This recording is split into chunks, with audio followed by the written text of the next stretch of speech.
कश्मीर में फिर टूटा विपक्ष पर मोदी लहर का कहर। अब्दुल्ला के बाद अब महबूबा को लगा तगड़ा झटका। पहले शहनाज ने किया मोदी का साथ देने का ऐलान, अब एक और मुस्लिम नेता कश्मीर में देंगे मोदी का साथ।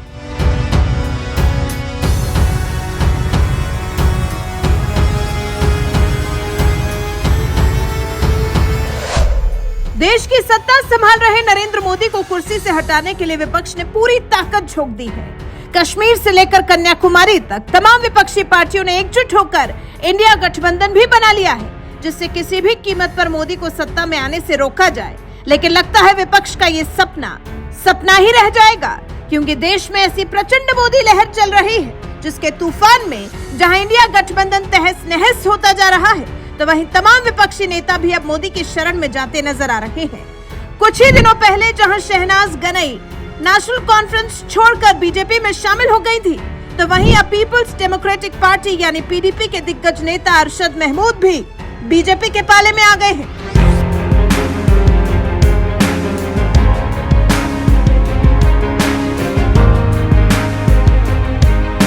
अब की बार 400 पार का नारा देकर चुनावी मैदान में उतरने जा रहे पीएम मोदी के समर्थन में जिस तरह की लहर नजर आ रही है, उसे देखकर लग रहा है कि विपक्ष के बस की बात नहीं है कि वो मोदी को 400 पार सीटें हासिल करने से रोक पाएगा, क्योंकि राम मंदिर निर्माण, कश्मीर से हटाए गए अनुच्छेद 370 जैसे धाकड़ फैसलों के बाद पूरे देश में प्रचंड मोदी लहर चल रही है। इस लहर का असर ऐसा है कि फारूक अब्दुल्ला, महबूबा मुफ्ती जैसे नेता भी अपने नेताओं को नहीं संभाल पा रहे।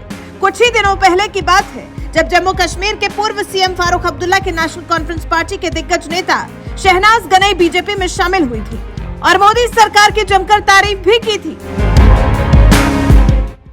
आज देश के हर समुदाय के लिए, हर व्यक्ति के लिए और खास मैं कहना चाहती हूं कि युवाओं के लिए, हमारे और महिलाओं के लिए जो कार्य इस सरकार ने किए वो बहुत सराहनीय है। बेटी बचाओ बेटी पढ़ाओ से लेके अनगिनत ऐसे कार्य, ऐसी नीतियां बनाई जिससे हमारी बेटियों को, महिलाओं को सशक्तिकरण मिला, एम्पावरमेंट मिला। और सबसे बड़ा ऐतिहासिक फैसला महिलाओं के लिए जो इस सरकार ने किया, वो 33% रिजर्वेशन उनको पार्लियामेंट में और देश की अलग अलग स्टेट्स में असेंबली में दिया। जो सबसे बड़ा फैसला महिलाओं को राजनीतिक एम्पावरमेंट देने का किया, वो मोदी जी के नेतृत्व में चल रही इसी सरकार ने किया। हम सब कार्यकर्ता भाजपा को मजबूत करने के लिए और एक बार फिर से नमो हैट्रिक बनाने के लिए आने वाले दिनों में एकजुट होके आप देखेंगे कि जम्मू कश्मीर से ये आवाज गूंजेगी और कन्याकुमारी तक पहुंचेगी। नेशनल कॉन्फ्रेंस के पूर्व नेता शहनाज गनई ने जहां बीजेपी में शामिल होकर तीसरी बार मोदी सरकार की हुंकार भरी, तो वहीं अब महबूबा मुफ्ती की पार्टी पीडीपी के कद्दावर नेता अरशद महमूद भी पार्टी छोड़कर बीजेपी के पाले में चले गए। उन्होंने भी आने वाले लोकसभा चुनाव और विधानसभा चुनाव में बीजेपी के लिए जोरदार चुनाव प्रचार करने का ऐलान किया है। कहते हैं कि एक शर्त पे खेलूंगी पिया प्यार की बाजी, जीतू तो तुम्हें पाऊं, हारूं तो पिया तो हारी। क्या बात है, क्या बात है। मेरा सियासी सफर 96 से स्टार्ट हुआ, एक छोटे से वर्कर की हैसियत से, और आज भी मैं एक छोटा सा वर्कर हूं, चाहे कहीं भी हूं। मैंने 2008 में पीपल्स डेमोक्रेटिक पार्टी से इलेक्शन लड़ा, नौशहरा कॉन्स्टिट्यूएंसी से। आप सब जानते हैं कि तब का माहौल जो था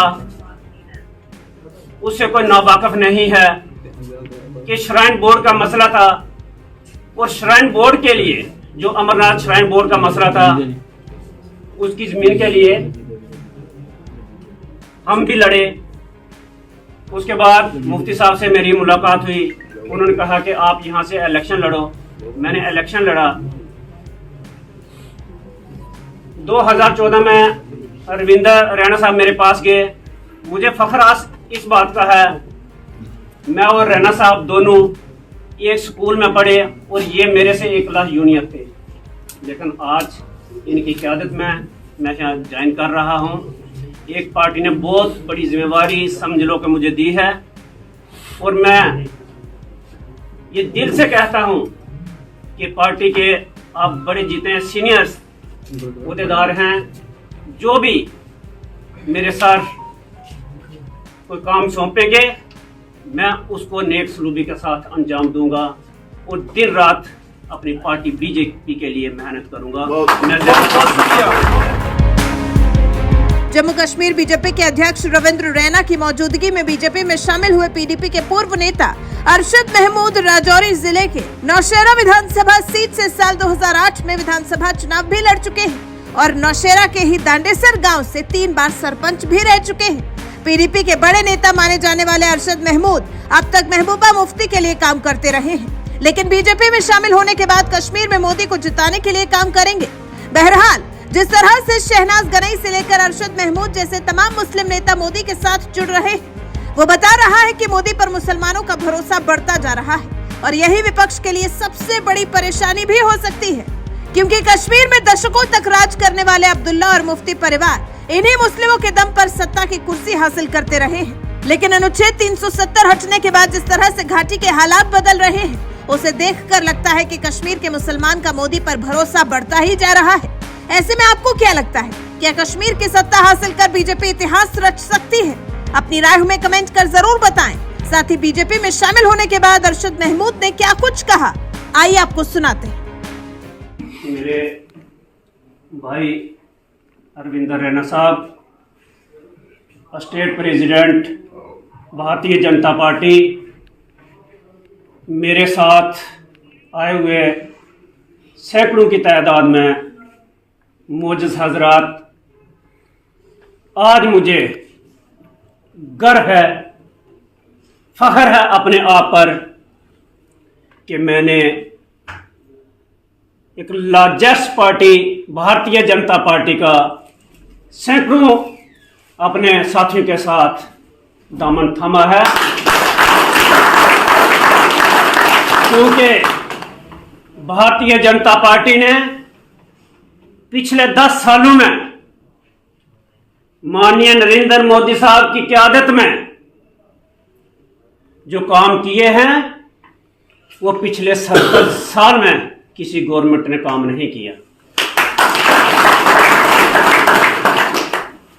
भारतीय जनता पार्टी ने, जैसा कि मेरे भाई रविंदर रैना साहब ने बताया, कि 50 साल पहाड़ी कबीले के लोग लड़ते रहे, उनको अपना हक नहीं दिया गया। वो हक किसने दिया? नरेंद्र मोदी साहब ने दिया और भारतीय जनता पार्टी ने दिया। फिर जो दूसरी पार्टियों ने कोशिश की हमारे गुज्जर बकरवाल भाई और पहाड़ियों का आपस में लड़ाने की, कि आपका हक छीन कर दिया गया है पहाड़ियों को, लेकिन मैं अपने गुज्जर बकरवाल भाइयों से यह अपील करना चाहता हूं, कहना चाहता हूं कि उनका हक, जैसे रविंदर रैना साहब ने बताया कि वो वहां का वहां ही है, उसके साथ कोई भी छेड़छाड़ नहीं की गई। पिछले 50 सालों से ओबीसी कबीले के लोग रिजर्वेशन के लिए लड़ते रहे, उनको हक नरेंद्र मोदी साहब ने दिया और भारतीय जनता पार्टी ने दिया। बाकी रही बात हमारे स्टेट अध्यक्ष रविंदर रैना जी का काम करने का तरीका, इन्होंने अपने एमएलए के टर्नओवर में या स्टेट प्रेसिडेंट होने के नाते में जो काम किया, बिना मजहब और मिलत, बिना रंग और नस्ल, बिना जात और पात, सभी को यकसा देखा, जिसकी वजह से हम लोग इस बात पर सोचने के लिए मजबूर हुए कि अगर हिंदुस्तान के अंदर कोई पार्टी हुकूमत कर सकती है, कोई काम कर सकती है, वो सिर्फ और सिर्फ भारतीय जनता पार्टी है और माननीय नरेंद्र मोदी साहब। मैं आपके चैनल के माध्यम से पूरे हिंदुस्तान को यह खबर देना चाहता हूं कि हमारे नरेंद्र मोदी साहब ने जो काम किए उन्हीं की बदौलत आज हमने इस पार्टी का दामन थामा है। और रही बात रविंदर रैना साहब की, मुझे फख्र इस बात का भी है कि जब हम पढ़ते थे और मेरे से ये एक क्लास जूनियर थे, मैं स्कूल का सेक्रेटरी हुआ करता था, तो हम क्रिकेट के बहुत शौकीन थे। जब ये एमएलए बनकर आए, हमारी वहां मीटिंग हुई, तो इन्होंने मुझे वो क्रिकेट की बात याद दिलाई कि जनाब आप जानते हैं कि जब हम पढ़ते थे और मुझे बाउंड्री लाइन पे खड़ा किया जाता था, लेकिन इनका काम करने का तरीका